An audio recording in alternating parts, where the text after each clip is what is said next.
Hi, Chad Imhoff, the EFT Guy.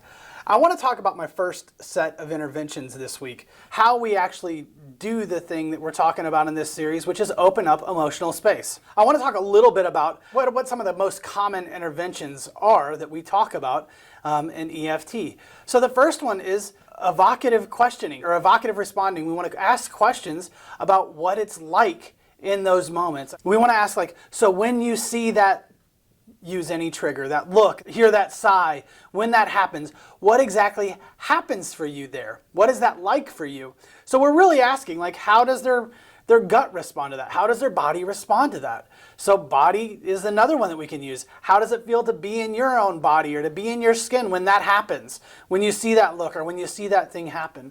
Another thing that we use a lot in EFT to kind of open up emotional space is something that's really talked about in almost every model. It's normalizing, validating, and reflecting. We reflect what we want more of. And so if somebody gives that big sigh or has that big kind of response and says, oh, that's sad, they give you kind of a little nugget of emotion, we want to reflect that. Oh, wow, that's sad, right? And we want to slow down and kind of preference that in our responding to them. So that's how we're going to kind of hold on to and contain emotion, is we're going to reflect it, we're going to normalize it, we're going to validate it when we get those kind of nuggets of emotion. As we go through this process, y'all, we're really thinking about how do we cue in on that emotion, how do we grab that Leanne Campbell juice, so to speak, and then how do we expand it? How do we make it bigger so that we can do something different with it?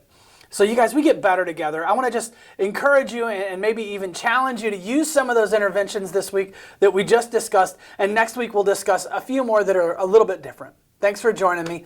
You guys have a good week.